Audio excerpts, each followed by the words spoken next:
Hi guys, welcome back to my YouTube channel. Friends, আপোনালোকক মোৰ YouTube চেনেলৰ এটা নতুন ভিডিঅ'লৈ পুনৰ স্বাগতম জনাইছো। আশা কৰো ভালেই আছে। বৰ্তমান মই য'ত আছোহি সেইখন হৈছে মা মণিপুৰী থান। মোৰ এই ভিডিঅ'টো আপোনালোকে শেষলৈকে চাব আৰু এতিয়ালৈকে যদি মোৰ চেনেলটো সাবস্ক্ৰাইব কৰা নাই তেনেহলে সাবস্ক্ৰাইব কৰি দিব। আহক মা মণিপুৰী থানৰ বিষয়ে কিছু কথা জানো। এই মা মণিপুৰী থানখন আহোম যুগৰ ৰজা গৌৰীনাথ সিংহদেৱে স্থাপন কৰা। এই মন্দিৰটোৰ লগত আহোম ৰাজত্বৰ সময়ত বিশেষকৈ শেষৰ ফালে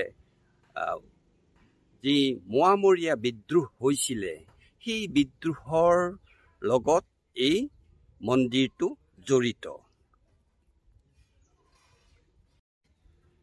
মোৱামৰীয়া বিদ্ৰোহ আৰম্ভ হৈছিলে 1769 চনত। তেতিয়া আহোম স্বৰ্গদেউ আছিলে লক্ষী সিংহ। সেই যি 1769 চনত যি আৰম্ভ হ'ল সেইটো গৈ গৈ শেষলৈকে 1805 চনত এই মোৱামৰীয়া বিদ্ৰোহৰ সমাপ্তি ঘটে। আৰু তেতিয়া সেই আহোম স্বৰ্গদেউ আছিলে কমলেশ্বৰ সিংহ। তেওঁৰ দিনতে এই মোৱামৰীয়া বিদ্ৰোহটো সমাপ্ত হয়। মোৱামৰীয়া বিদ্ৰোহটো লগত জড়িত আছিলে মটকসকল। মটকসকলকে মোৱামৰীয়া বুলি কোৱা হয়। আহোম ৰাজত্বৰ সময়ত যি জাতি বৰ্ণ ভেদ প্ৰথা আছিলে সেইটোৰ লগতে আহোম ৰজাই যি অতিৰিক্ত কৰ কাটল বোজা জনসাধাৰণৰ ওপৰত জাপি দিছিলে তাৰেই বিদ্ৰোহ কৰি এই মোৱামৰীয়া বিদ্ৰোহৰ সূত্ৰপাত হৈছিলে। আহোম ৰাজত্বৰ সময়তে সত্ৰসমূহৰ প্ৰভাৱ বাঢ়িবলৈ ধৰে। সত্ৰ সমাজত সকলো মানুহকে সমানভাৱে চোৱাৰ কাৰণেই জনসাধাৰণ সেই সত্ৰসমূহৰ প্ৰতি অধিক আকৰ্ষিত হ'বলৈ ধৰে।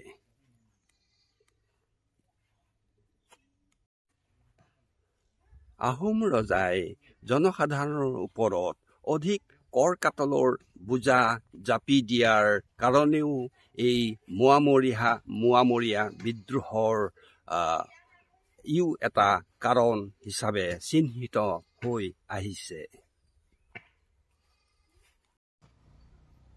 এই মোৱামৰীয়া বিদ্ৰোহ দমন কৰাৰ কাৰণে মণিপুৰী ৰজাই কিছুসংখ্যক মণিপুৰী সৈন্যক এই আহোম ৰাজ্যলৈ পঠিয়াই দিয়ে আৰু সেই সৈন্যসকলে আহোম ৰজাৰ তলত এই মোৱামৰীয়া বিদ্ৰোহ দমন কৰাৰ কাৰণে সহায় কৰিছিলে।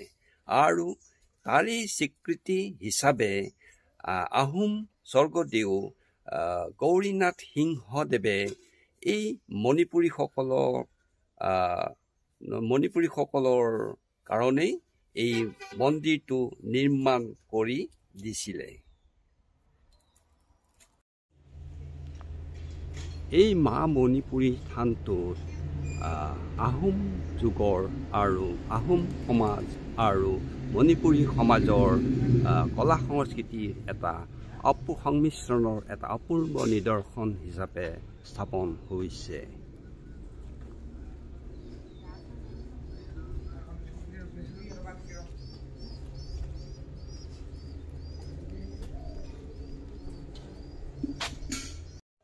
এই মা মণিপুৰী থানখন আহোম ৰাজত্বৰ সময়তে স্থাপন কৰা এখন মণিপুৰী সকলৰ কাৰণে নিৰ্মাণ কৰা এটা মন্দিৰ। থানখন এতিয়া মই যিমানখিনি পৰা আছো সেইকণেহে মই ক'ব পাৰিম, বাকীডোখৰ ক'ব নোৱাৰোঁ। হয়, কওকচোন। এতিয়া আগতে আছিলে আই মা মণিপুৰী থানৰ দেউতা আছিলে, সেই দেউতাই যিমানখিনি এই ঠাইখনৰ নামটো কি? ঠাইখনৰ হেৰি বৰমুঠনি বুলি কয়। আচ্ছা, এইটো ঘিলামৰাৰ পৰা কিমান দূৰত আছে? এইটো ধেমাজি ডিষ্ট্ৰিক্টত পৰে। হয়, এইটো ঘিলামৰা এই যে ঘিলামৰা ধৰক 7 কিলোমিটাৰমান হ'ব। 7 কিলোমিটাৰ, 5 কিলোমিটাৰ দূৰত অৱস্থিত নহয়? তেতিয়াহ'লে আপোনাৰ গোগামুখৰ পৰা 30 কিলোমিটাৰ মান দূৰ হ'ব নহয়? হয়। গতিকে ইয়াত আৰু এইটো পৰ্যায় ধৰক আজি 100 ওপৰত গৈছে আৰু। হয়। গতিকে সেইখিনি আমি ক'ব নাজানো বাৰু। হয়। তাৰ পাছৰখিনি আৰু ময়ে চলাই আছো আৰু। হয়। ইয়াত মানে পূজা পাতল দিবলৈ দুৰ্গা পূজা পাতে আৰু। দুৰ্গা পূজা পাতে নহয়? আৰু ইয়াৰ ওচৰ পাজৰ সেই গাঁৱৰ মানুহবোৰ আহে? গাঁৱৰ মানুহ আহে, জাতি বহুত আহে বাৰু। বহুত আহে না? দুৰণীয়া বতীয়াও আহে। হয়। আৰু গুৱাহাটীৰ পৰাও আহে। হয়। নগাঁও, তেজপুৰ এইবিলাকৰ পৰাও আহে। গোটেইখিনি আহে। ইয়াতে ভোগ টোগ যে মানুহে কি ৰন্ধা বঢ়া ইয়াতে কৰে নেকি? ইয়াতে ৰন্ধা বঢ়া পায়সৰ দিয়ে আৰু খানা খায়। হয়। সেই খানাটো বছৰেকীয়া বাৰ্ষিক কৰ্ম বুলি কয়। আচ্ছা। আৰু কৰাও খায়। এতিয়া যে মানুহ এই ভক্তসকল আহি পেলাই কিবা কিবি ৰান্ধি আছে, এইবোৰ কি? এইবোৰ হাঁহ উচৰ্গা কৰিছে আৰু। আচ্ছা আচ্ছা, এই উচৰ্গা কৰা হাঁহবোৰ ইয়াতে ৰান্ধি তেওঁলোকে খাই বৈ ঘৰলৈ আকৌ ঘূৰা ঘূৰি যায়। আচ্ছা আচ্ছা আচ্ছা আচ্ছা আচ্ছা। এতিয়া এইবোৰ তাৰমানে আহি পেলাই ইয়াতে বলি বিধান দিয়ে ন? বলিটো নহয় বাৰু আমাৰ ইয়াতে, এইটো মুচুকা খোৱাটোহে হয়। মুচুকা খোৱাটো হয় ন? বলি বিধানটো আমাৰ হাঁহি দিয়ালত হয় ঢকুৱাখানা। হয়, হাঁহি দিয়ালত হয় নে? ইয়াত খালি সেই মুচুকা মাৰি দেৱীক মানে উচৰ্গা কৰি পেলাই তেওঁৰ সেই উচৰ্গা কৰাৰ পিছতে সেই মাংসটো জীৱটো দেৱীক দিয়া আৰু তেওঁলোকে ভক্ষণ কৰে। আচ্ছা। এতিয়া ভক্ষণ কৰে মানে তেওঁলোকৰ ল'ৰা নিজৰ পুত্ৰ আৰু নিজৰ জীয়েক বুলিয়ে ভক্ষণ কৰি খাই বৈ ইয়াত ভাল পায় কাৰণে গুচি যায়। দেৱীৰ পুত্ৰ কন্যা বুলি ভাবি নহয় জানো ভক্তসকলে ভাবি তেওঁকো দিলে আৰু ভক্তসকলেও খালে।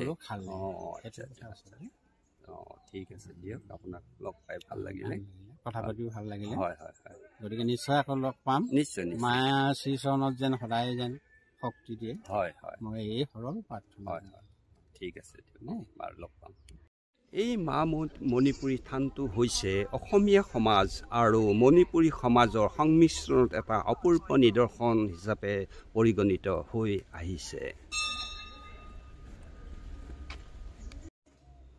মোৰ এই ভিডিঅ'টো চাই আপোনালোকৰ নিশ্চয় ভাল লাগিলে। আশা কৰোঁ মোৰ ইউটিউব চেনেলটো যদি এতিয়াও ছাবস্ক্ৰাইব কৰা নাই তেনেহ'লে ছাবস্ক্ৰাইব কৰি দিব। See you, bye bye.